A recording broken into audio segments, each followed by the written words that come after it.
ẹ bá mi pè é o. Àfínjú. Kí lorúkọ rẹ̀? Àfínjú. Rédíò. Àfínjú. Gbogbo èèyàn ló ń gbọ́ àfínjú. Gbogbo èèyàn ló ń gbọ́ àfínjú. Lórí WhatsApp. Àfínjú. Instagram. Àfínjú. Facebook. Àfínjú. Lórí X. Àfínjú. Lórí YouTube. Àfínjú. Lórí TikTok. Àfínjú. Kí lorúkọ rẹ̀? Àfínjú. Ẹ bá mi pè é o. Àfínjú. Rédíò. Àfínjú. Gbogbo èèyàn ló ń gbọ́ àfínjú. Gbogbo èèyàn ló ń gbọ́ àfínjú. Gbogbo èèyàn ló ń gbọ́ àfínjú. Gbogbo èèyàn ló ń gbọ́ àfínjú. Rédíò. Àfínjú. Rédíò. Àfínjú. Rédíò. Àfínjú. Life no get duplicate. Na so ẹ̀mí ò láàárọ̀ o. Bẹ́ẹ̀ ni. Tẹ́ jẹ́jẹ́ o. Bẹ́ẹ̀ ni o. Make you take am easy. Na so o. Radio Afinju says if you drink, don't drive. If you drive, don't drink. Tẹ́ jẹ́jẹ́ o. Make you take am easy. Na so o. This awareness is brought to you by Radio Afinju. When heavy rain begin fall and plenty water full everywhere, dey alert my people, shine your eyes as e dey happen for other places e fit reach your side. Má ṣe da ìdọ̀tí sójú àgbàrá, gbé ilẹ̀ rẹ fún àwọn ọkọ̀ akólẹ̀. No go put yourself for danger dey waka for flooded roads. Gbọ́ o, ǹjẹ́ tó bá rí ẹnikẹ́ni tó hùwà tó lòdì sí òfin àmójútó ìdọ̀tí àti ẹ̀gbin, ẹ fi tó àwọn aláṣẹ létí. Report to the nearest authorities. Má ṣe da ìdọ̀tí sójú àgbàrá. Ìlera lọ́rọ̀. This awareness is brought to you by Radio Afinju. Hey there, Super Kids! Are you ready for a ride of fun and learning? Get ready to blast off on Kiddies Arena with Aunty Pearl and crew on Radio Afinju every Saturday at 10 to 11 a.m. Listen to stories that will tickle your bones, games that will blow your mind, and music that will make you dance like no one's watching.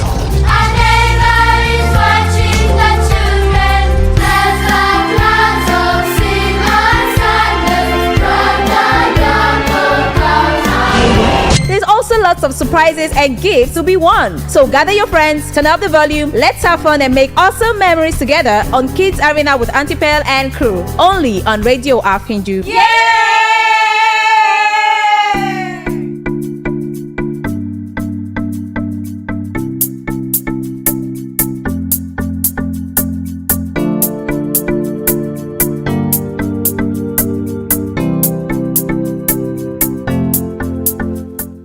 Good morning, Ekaro, Ututo, Mabarka de Safia. You're still listening to Radio Afinju, the radio station with an impeccable dimension to broadcasting. And this is Kiddies Arena with Aunty Pearl and crew.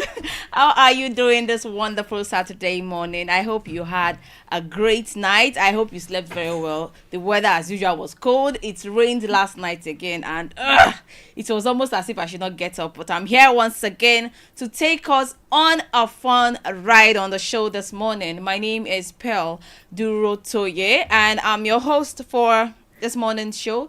But of course, again, I'm not alone. I have two delightful young ladies here with me this morning. Yesterday was International Day of the Girl Child. What did you guys do yesterday? I want to know. I just went about my daily life. Oh, being a girl is not easy, right? So you didn't do anything extraordinary or anything to mark the day or to celebrate whatever. I slept earlier, so I guess that's good. That's thoughtful. That's very demure. How about you, Sophia? What did you do yesterday? nothing special, like a usual Friday. Okay. Oh well.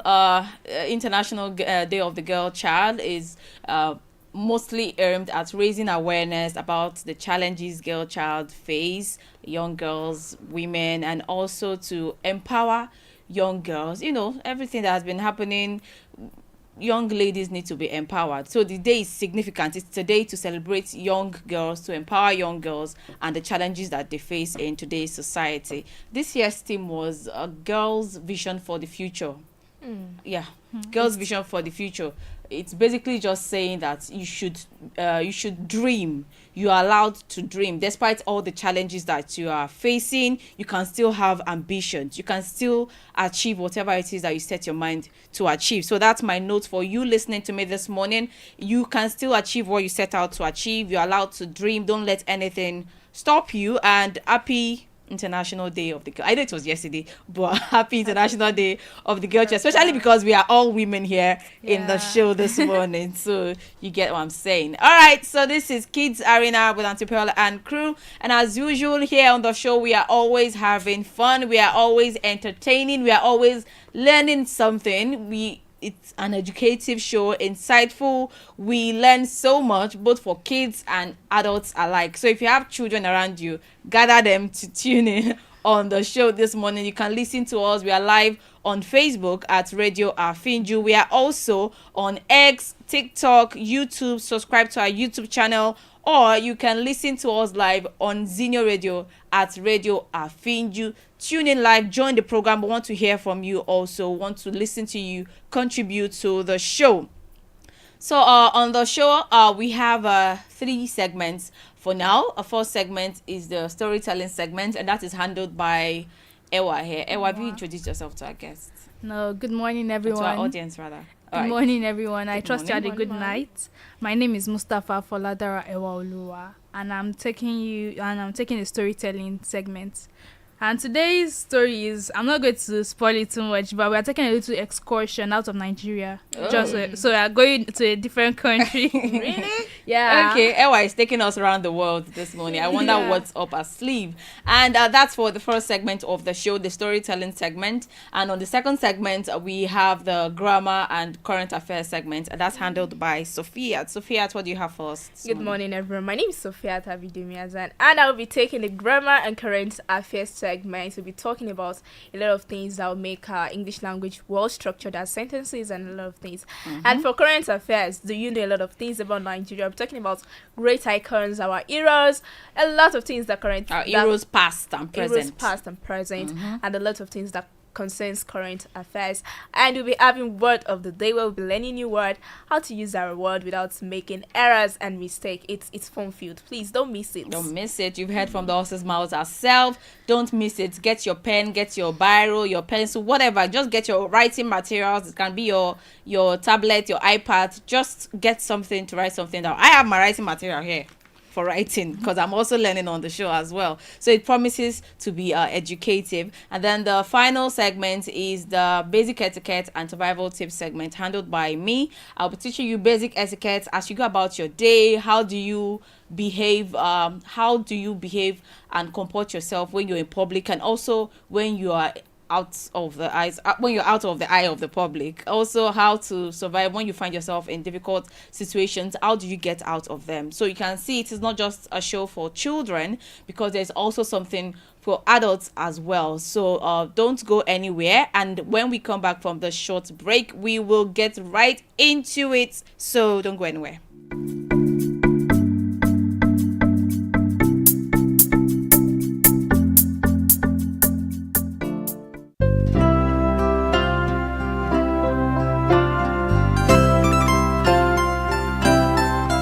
Here's a story for you about a gardener who grew a garden so lovely and fair. But one morning he found that his plants all around were moaning and filled with despair. Alas, woe is me, what is this that I see? All my flowers and trees look so sad. Tell me, my good oak, is this some kind of joke, or a terrible problem you have? Said the oak. I'm tired, feel uninspired as an oak. What I'd like to be best is tall, strong, and fine like that beautiful pine. But I can't, so I'm feeling depressed. The gardener asked. Why pine? Why do you whine? Said the pine. Oh, it's really not fair.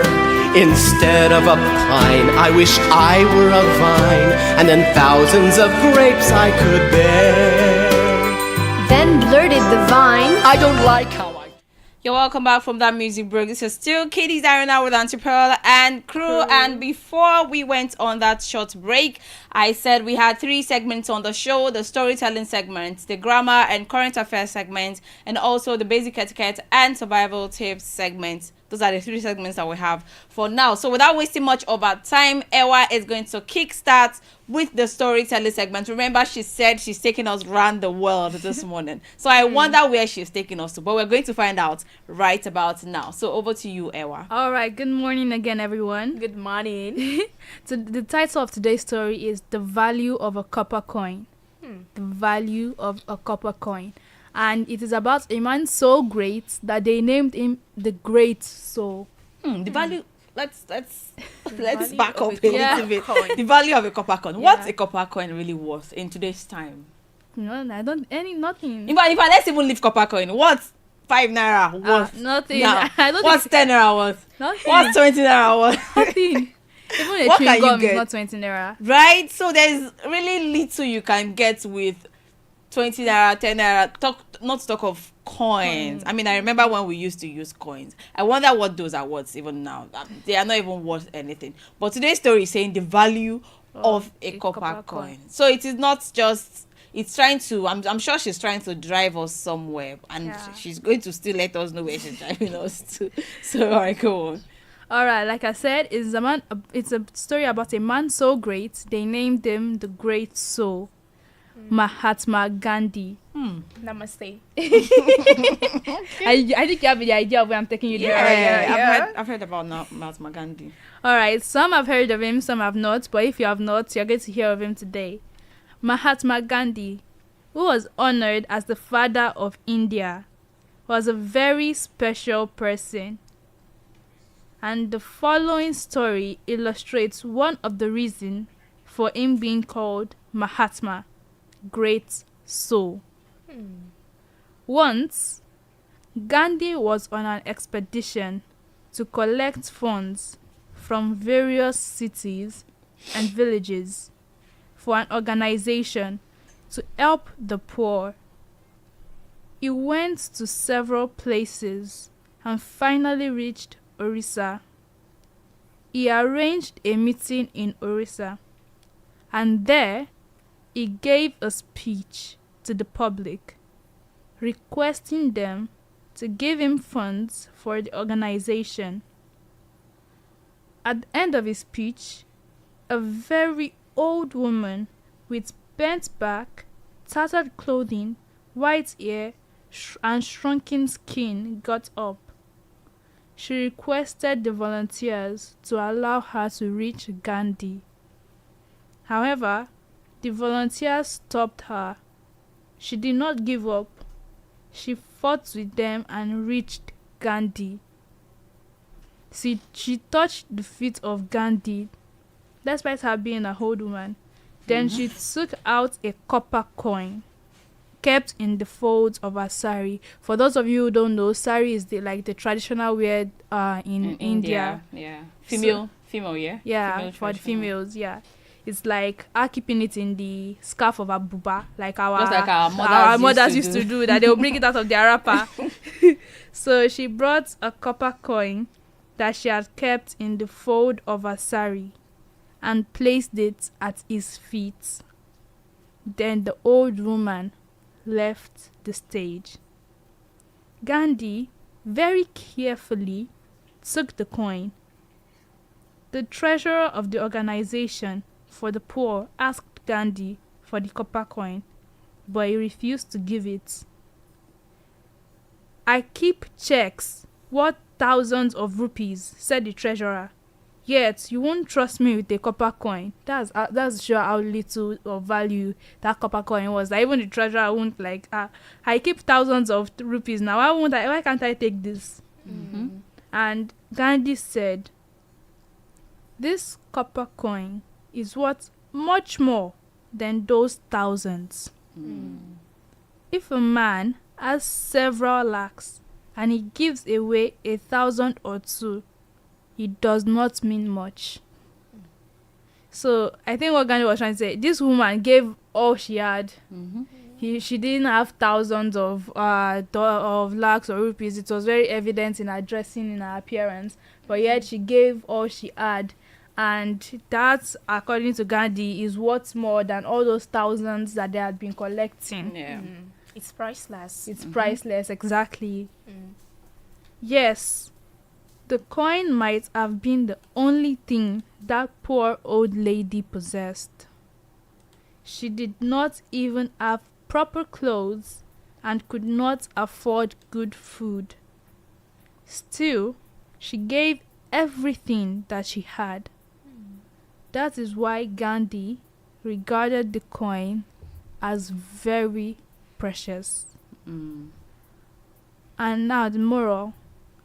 Offering when we have nothing or very little makes it more valuable than thousands. That's the main moral of today's story. Offering help when we have nothing or very little is what makes something valuable.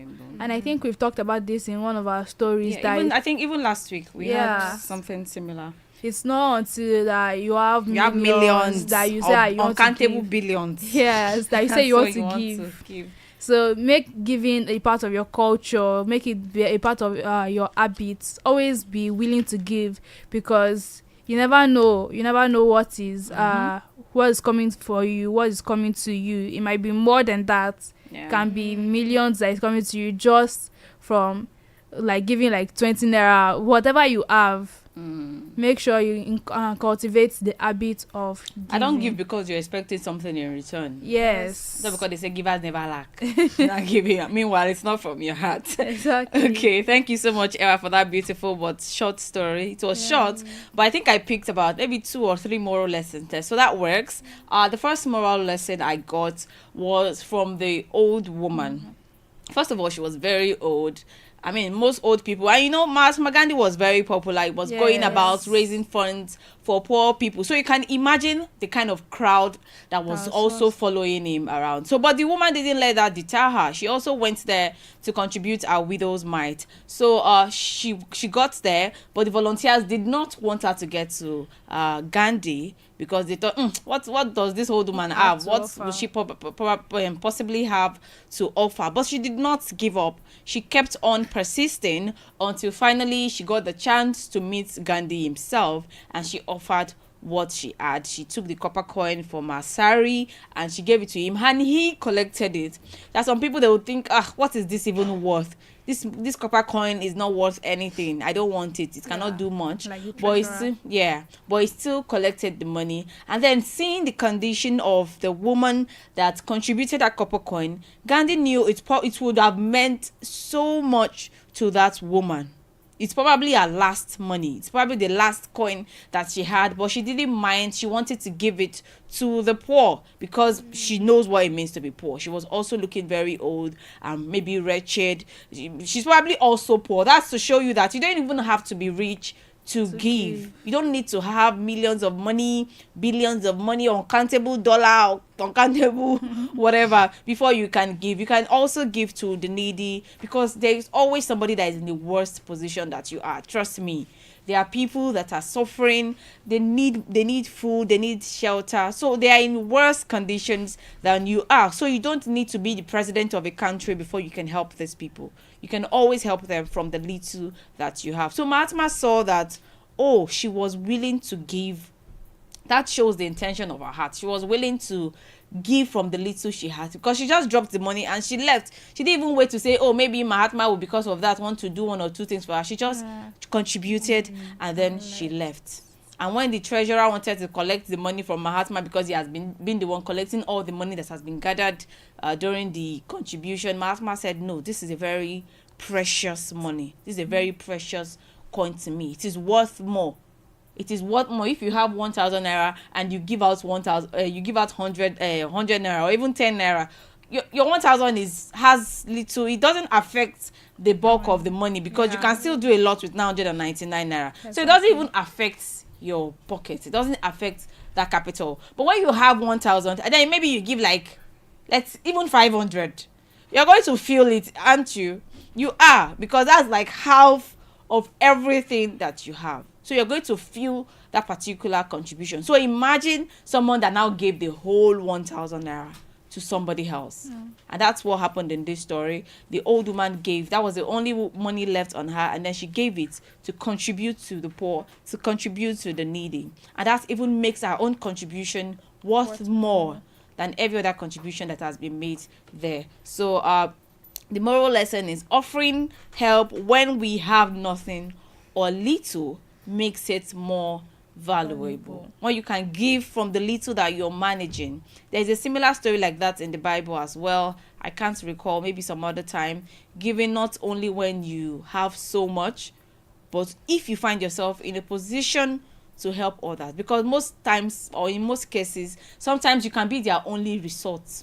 You can be their last resort. They don't have anywhere else to go. They don't even know where the next meal is coming from. And you have something you can feed on for a whole month. You're eating 3 square meals a day, and somebody doesn't even have one single meal. Like the story of that woman that she was about to eat her last meal with her son, and Elijah like came to their house asking for food. So Yes. And she didn't say, it's the only food for me and my son. Oh, no. Because she saw somebody that was needy, somebody that was in want, and she thought to share. And if you know the story very well, you will see that Elijah blessed her, and she had abundance. She ended up having so much for her and her son. So today's lesson, learn to give. Don't wait until you have a lot or too much and it's overflowing before you can give to the people that are in need around you. So thank you so much, Ewa, for that wonderful story. Quickly, we will be going into the next segment of the show, and that is the basic? I wanted to say basic grammar. And that is the grammar and current affairs segment by Sophia.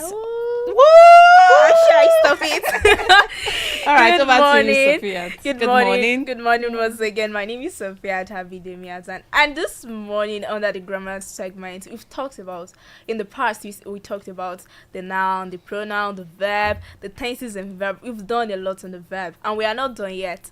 Last week we started Concord, and this morning I think we stated like 5 rules of Concord last week, and this morning we continue the rules of Concord because Concord is very wild. It's big, very big. So before we continue, we stated like the basic rules of Concord. I would love to remind us before we start mixing things up. We said the singular verb carries the letter S. The singular verb carries the letter S, while the plural verb doesn't carry letter S. Like it doesn't carry letter S.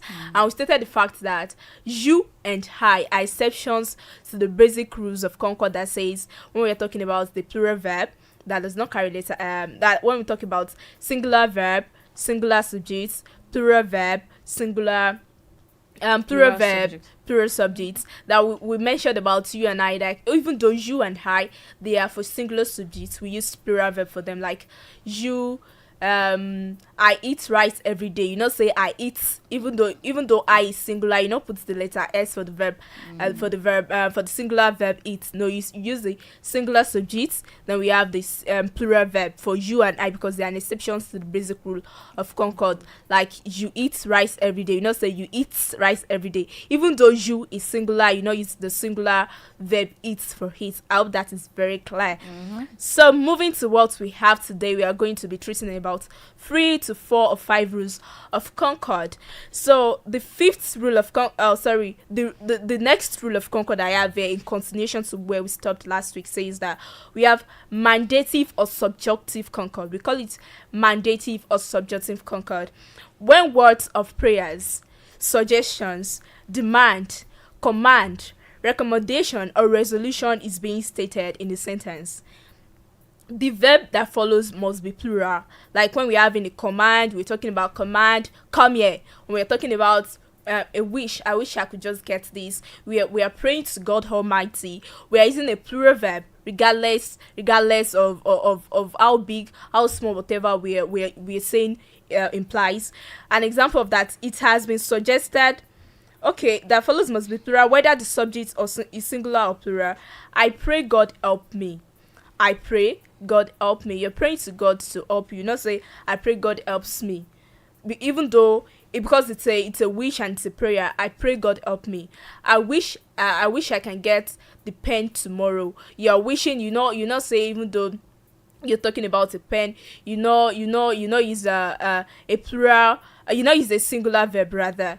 You're using a plural verb if you're talking about wishes. We're talking about prayers, recommendation, command. Come here right now. Say come here right now. We are talking about command, recommendation, wishes, prayers. Then you're using a plural verb for that, and that's under mandative or subjunctive concord. Moving further, we have the use of many a. Probably you're starting your sentence with many a. The use of many a in concord states that when many a is used in concord, it is followed by a singular noun and then a singular verb. Whenever you're having a many a, then you have the singular noun, then a singular verb. Example of that is many a boy knows the answer. Many a boy knows the answer. The rules of many a in concord says that we have many a, then we have a singular noun, then a singular verb. So let's analyze this sentence. Many a boy, many a, that's many a. Boy, that's a singular noun. Knows, that's a singular verb there again. So we have many a, we have a singular noun, then we have a singular verb. Many a knows the answer. Many a student was present at the party. Many a student was present at the party. We have many a, we have students, that is singular now. We are not putting s at the students back. We have many a student was present at the party. I hope that is as well clear. We've talked about, just this morning, we've talked about the subjunctive or mandative concord that takes a plural noun regardless whenever we're talking about wishes, prayers, recommendation, suggestions, and everything. But we also have the rules, the many a in concord. Whenever we are starting our sentence structure with many a, we have many a, then we have the singular noun, then we have the singular verb as well. So when another rule of concord states that whenever we are using a pair of in concord, when a pair of is used in concord, we use a plural noun. The noun is always plural. The noun there is always plural, and the verb that follows must be singular. When we are talking about pair, we are talking about things that work together. They are hand in hand. An example, words like that include glasses, pair of glasses. Say we call it together pair of glasses, pair of scissors, pair of socks, shoes, because they work in pair. Like they are, even though they are the same, but they work together. They have to be two to function very well. Yeah. So that's what we call pair. Whenever we're talking about pair, they work together. So we concord, when we're talking about pair of things, we are meant to have this. The noun must be plural, while the verb must be singular. So an example of that is a pair of shoes is at the door. A pair of shoes is at the door. We not say a pair of shoes are at the door. A pair of shoes are at the door. That's wrong. According to the rules of concord, when we are having pairing probably objects, we have a pair of shoes is at the door. A pair of, then the shoe is not only shoe. We having s because we are talking about the pair of shoes. We put the plural s. A pair of, then we have the plural noun. Since it's a pair, then we have a singular verb. Another example is a pair of pliers was presented to him. A pair of pliers was presented to him. A pair of, then we have a plural pair objects we're talking about. Then we have a singular verb. And I'm going back to the rule of many because this thing it's actually very confusing. Many a states that the rule of many a, probably you have many a starting our concord. You have many a, then we have a singular noun, then a singular verb as well. That's the rule of many a. Now we're talking about the rule of a pair of now. A pair of is with a plural noun, then a singular verb. A pair of a plural noun and a singular verb. So I think that's as well clear. So we're having the use of parentheses in concord. A parenthesis means an additional information which, when removed or added from our sentence, it does not really change the notion, the thought, the idea the sentence is trying to pass. Like a parenthesis is just like If it's there, fine. If it is not there, it's okay. It's not really doesn't affect the meaning. It doesn't affect the meaning. Yes. So if you are having this kind of sentence, the verb that comes after the parenthesis must agree with the subject of the sentence. Like, we're not looking at the additional information. We are looking at the main subject of the sentence to know whatever verb we are going to be using. And an example of that is, the boy, not his friend, is there. If you're looking at that statement, the boy, not his friend, is there. Apparently, if you're talking about the boy is there, it still makes sense. Yeah. And even with the fact that the boy, not his friends, is there, we still know that we are talking about, okay, the boy is there, not his friends. Not his friends is the parenthesis there because it doesn't really have a function. There is just an additional information that does not change our idea, like the boy is there. So let's link into the rule of concord of parenthesis. It says that we are not looking the verb that must follow the parenthesis word, like the word that's giving us additional information that we don't really need. The verb must be in correlation with the subjects of the sentence. Now, the boy, not his friends, is the boy is our main subject because the boy is singular. So if we are looking at even the sentence structures, his friends, even though his friends, they are plural. We are not considering that because they are giving us additional information. That's not something we need. So we are using a singular verb here. The boy, not his friends, is in the sense that the boy is our main subject. His friends are just additional information that does not really change the idea of the whole sentence. So the boy, not his friends, is So another example, the children, not their mother, were crying. The children were crying, not their mother. You can say the children were crying. We're still saying the same thing. But we are trying to give additional information that does not really change the idea of the sentence. The children, not their mother, were crying. So now we're talking about, since the children, the main subject, not the additional information, is plural. That's the main reason we're having the were. The were to be our verb. Were is a plural verb, the past tense of her. So the children, not their mother, were crying. So is the rule of parenthesis clear? Yes. Yeah. Can I continue? Yes. Another rule of concord states that the use of more than in concord, we've talked about the rule of many a, pair of. So this is the rule of more than in concord. When more than is used, it may take either a singular or a plural verb. It may take either a singular or plural verb. It depends. So we're not saying that when more than is followed by a singular number. When more than is followed by a singular number, it takes a singular verb. When we have more than, then we have a singular number, then it takes a singular verb. Like, more than a boy was present. More than a boy was present. We have more than, we have a boy. A boy is singular. So our was is the past tense of is, which is also a singular verb. More than a boy was present. More than an orange was given to him. More than an orange was given to him. An orange means one orange. So we are saying that, okay, more than an orange was given to him. Not like more than an orange were given to him. No. Since we have more than, then we have a singular number. We're talking about one entity, one object, one object here. Then we have the singular verb. So another rule of more than, we said it depends. It can be the verb there might be plural or singular. So it's stating again that when more than is followed by a plural number, it takes a plural verb. When more than is followed by a plural number, it takes a plural verb. For example, more than 5 boys were present. More than 5 boys were present. We have plural number.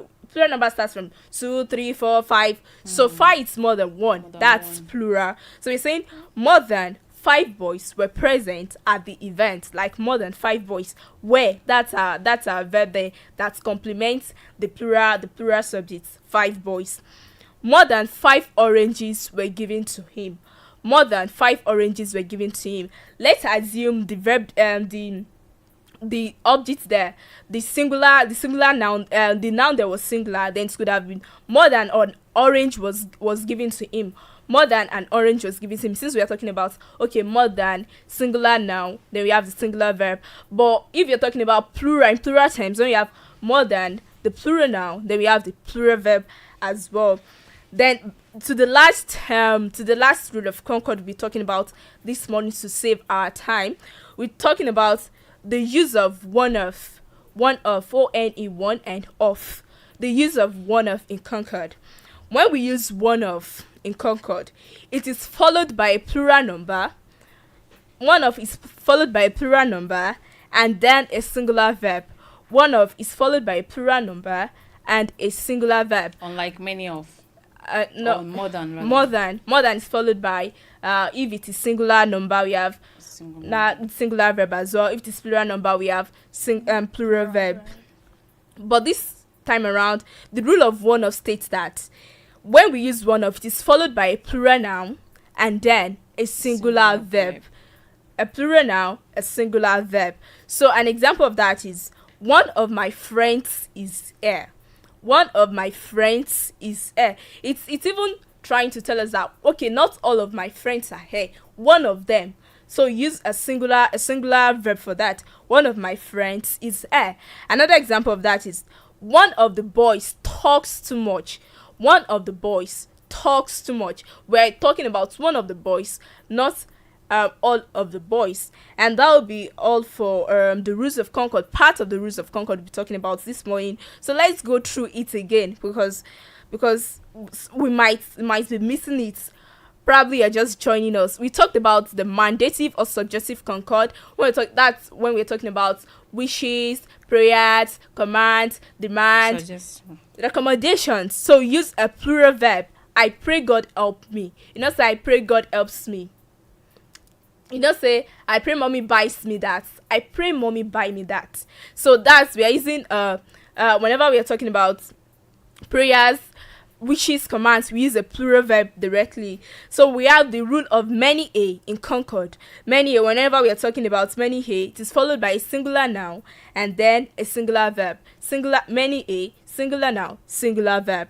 The use of a pair of in concord, and we talk about pairing objects, like they work together, they work hand in hand together. Even though they are the same, but they must be together to function very well. You have glasses, we have shoes, we have socks. We call them together a pair of socks, a pair of shoes.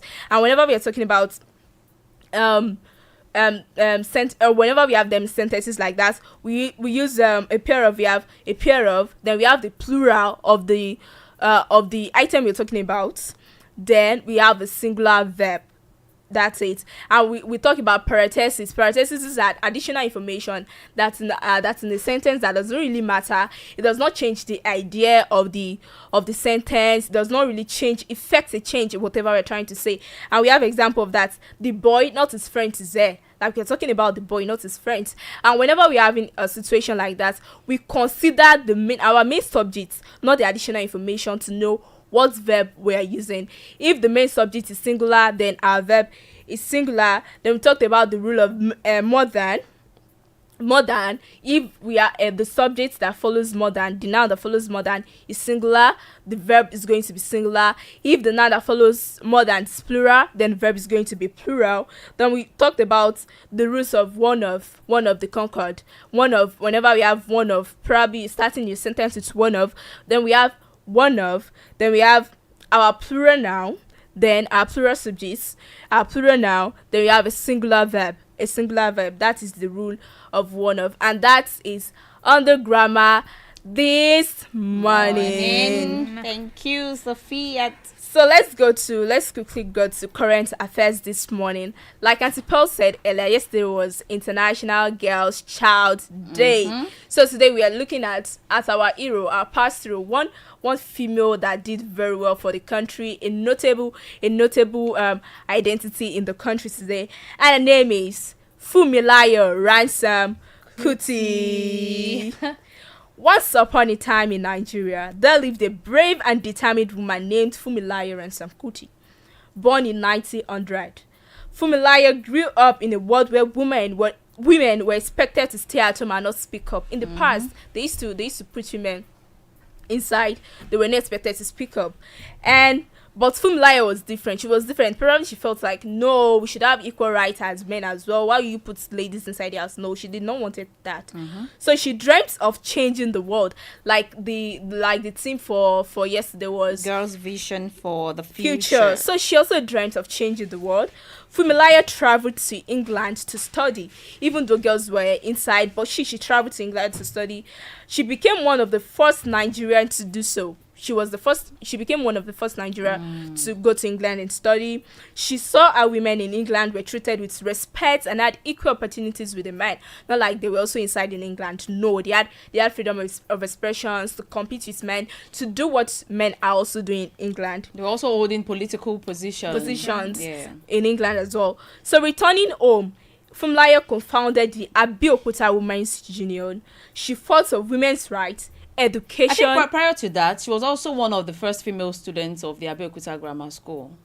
Yes. Yeah. She was. There is a biopic about her, so when you watch it, you're going to find out. So imagine then, and it was just all boys school. There were no girls. Girls were not even going to school at all. Unlike now, do you know that the luxury, the freedom that most young girls and women are enjoying today? We've had heroes in the past that fought for those rights. I'm sure when she went to the school, everybody was staring at her. That, what's this girl doing? What is she looking for? Are you not supposed to be inside? Do you understand? But despite all of that, she knew what she wanted. She dreamt for her future, because I'm sure even when she went to school, the principal was like, oh, this is a school for boys. Girls don't go to school. Girls stay at home and take care of the house. But then she wanted to. Unfortunately for her parents also supported that dream. So she was able to attend class. It must have been difficult, because when I watched her biopic, she faced a lot of bullying from the boys in the school, because they thought, what does a girl want in the school? Girls don't need to get educated. They don't need to go to school. But despite that, she didn't run home and say, oh, I don't want to go to school anymore. I don't want to, they are bullying me. No, she still stood her ground,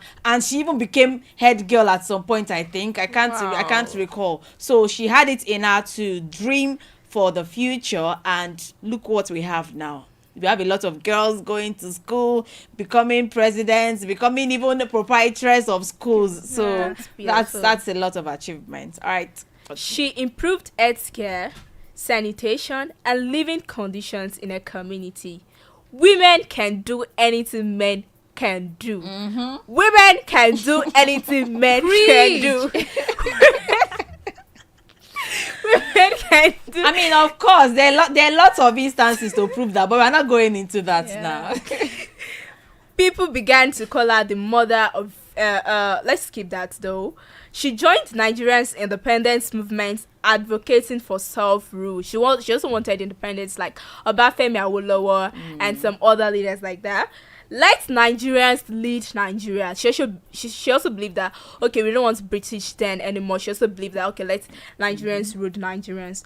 Her courage inspired many others today. Her impact is in our society, because we have ladies doing great things. We have ladies going to school today. And Funmilayo Asomkhuti was the first woman to even drive car in Nigeria. She was the first woman to, say, okay, I want to see how the steering wheel looks like. So she's a role model to so many others. So many women, especially in society today. So there is a question for you. What change will you make to the world? What change do you think you can impart to the world? So it's time to ponder and think about it. It doesn't have to be something you want to be the first to do. If you look at it, it can be, you don't have to be the first, but it can be something that impacts your society, your immediate environment. Because during that time also, I think she also organized classes for lower income women. That's women who didn't have the opportunity to go to school. She organized classes for them because she was already also attending.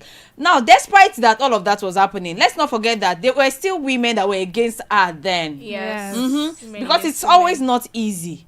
It's not easy to be the pioneer of something. You are going to face a lot of challenges, but she did not let that deter her. She organized classes for women that were not earning so much but wanted to also go to school and make something more for their lives. She did that. She fought for women's rights, and she did a lot of things. And today we remember her several years later, even after her death. We remember her for those things that she has done in the past. Just recently, they made a movie about her. Yeah, that's the biopic I was talking about. Oh yeah, that movie. Yeah. Yeah, you should see it. It's a very interesting one. You should see it. So what will you be remembered for? What will I be remembered for? I hope I'm remembered for something great, something something wonderful. Yeah. Okay, before we will do word of the day, but before we do that, because we are running out of time, let's just quickly go through the third segment. We'll come back to word of the day if time permits us. We are really running out of time. So before we do that, we'll go on a very short few seconds break, and then when we come back, we're going to do the basic etiquette and survival tips for today. So don't go anywhere. We'll be right back.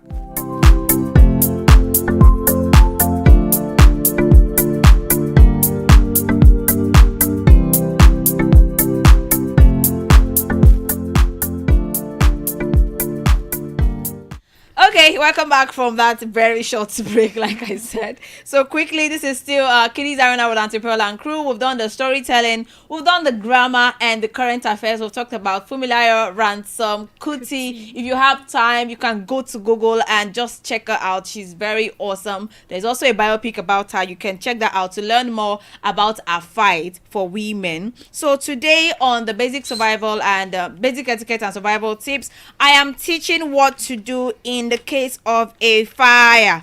I'm sure you are saying God forbid. Abi? I'm sure you are doing fire, okay, God forbid though. But prevention, they say, is better than cure. And also it is good that you know these things beforehand, because let's not say God forbid, but let's not say that. In case you find yourself in that kind of situation, you don't want to be caught unawares. And if you are caught unawares, how do you get out? So that's why I'll be teaching quickly this morning. First of all, if there is a fire, stay calm. As is any emergency, stay calm. That's the best way to deal with any difficult situation. Staying calm helps you to process the situation, to think of ways to get out of it. So stay calm. Don't go screaming. Don't go running around the house or whatever. Just stay calm and think. And secondly, get low.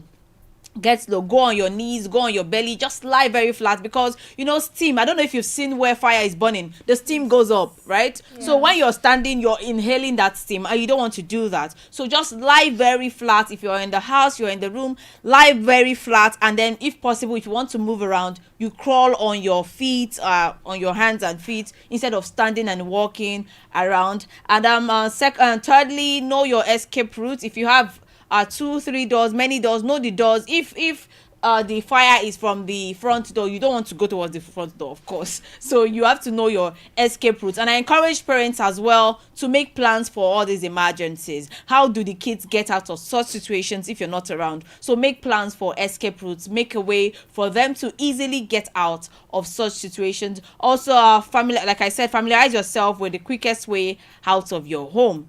Familiarize yourself with that. Don't use elevators. If it's a building where there's an elevator, please don't use elevators, because elevators, even when there's no fire, they have the tendency to get stuck. And you don't want to be stuck in an elevator. And because also, if you get stuck, because every other person, they are distracted by the fire, everybody's trying to get out. Nobody, before they will remember that, there might be people in that elevator, it would have taking a lot of time. So you don't want to use elevators. I know you're trying to run away, I know you're trying to get out of that situation, of that environment, but instead use the stairs. The stairs are safer, much safer options. Please don't use elevators in case of a fire. And also, if you need to open a door, make sure you feel it with your hands before you open the door, so that you don't get burnt. Feel it to ensure that it is not very hot, because if it's hot, it's possible that there's a fire inside that place. So imagine opening a room filled with fire already, that things are already burning.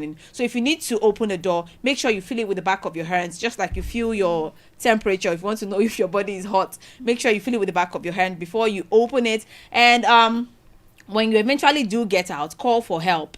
Call your emergency numbers, call for help, call any grown-ups around you, use someone's phone to always call for help. You get out and meet at a safe spot so that you can be easily found, and never go back inside for anything. Don't go back and say, my toy, I want to get my toy, No, don't do that. Don't do that. No matter what it is that is inside there, don't do that, because nothing in that house, nothing in that building is worth your life. Because when the fire is burning, a lot of things are getting damaged, a lot of things are falling, a lot of things are getting ruined, and you don't want to be trapped inside, you don't want to be caught inside. So no matter what it is, please, if there's a fire, the first thing you do is you get out. try, and once you find your way out, don't go back unless it's a human being. And even if it's a human being, you are not the one to go there. Let the professionals handle it. Let the fire department handle it. Let them go in. They know how to handle such situation. So please, as a child, don't go back inside. If there's a fire, you can always buy another toy. You can always buy another book. You can always buy another tablet, another phone, another computer. But you cannot get another life. If you lose your life, you cannot get it back. So please be very careful. And that's what we're going to do on basic survival tip this morning. Quickly, Sophia, you can do the word of the day in just 1 minute. Word of the day. Yes, in just please. 1 minute, our word of the day was actually on social media a few weeks ago. It said, I come to work today very demure. Kitty, very demure. So our word of the day today is demure. Some of us don't know the meaning of demure. And some people call it demure. Some might think it's just a slang that doesn't have any meaning. It's not any slang, it's an English word, demure. Demure is an adjective. It spells D-E-M-U-R-E. D-E-M-U-R-E. And demure can mean modest, reserved, and shy in manner or appearance. Like you're very modest, you're very calm, you're cool, collected. You're not extravagant. You're just collected. You're very shy in appearance or manner. And example in sentences: she was a demure and soft-spoken person who avoided the spotlight, and the demure dress code at events required guests to dress conservatively. And instead of demure, you can use words like humble, reserved, shy, unassuming, subdued, and modest. And I think that's it on the thank you so you can start using demure instead of you can use it. It's not a slang. It's actually an English word. An English word. Yeah. So, and it's not even a new word. It has always been existing. Just that I think TikTok just blew it at some point because of a video that was trending. All right, so that's all that we are going to be doing this morning on Kiddies Arena with Aunty Pearl and crew. Thank you so much for joining us on the show this morning, and I'm sure you have learned so much as always. But if you missed today's episode, you can still stream, you can still watch the live. It's still on our Facebook page at Radio Afinju. You can still watch the show. And also, don't forget, you can join us back here next week on Kids Arena with Aunty Pearl and crew. This show is also open for sponsorship. If you have kid-friendly goods and services that you want us to advertise on the show, don't hesitate to reach out to the phone number on your screen. My name is Pearl Durotoye, and with me I had on the show Mustafa Iwolua, Sophia Tabidemi Hazard. See, we'll come your way again next week. Bye-bye. Bye-bye.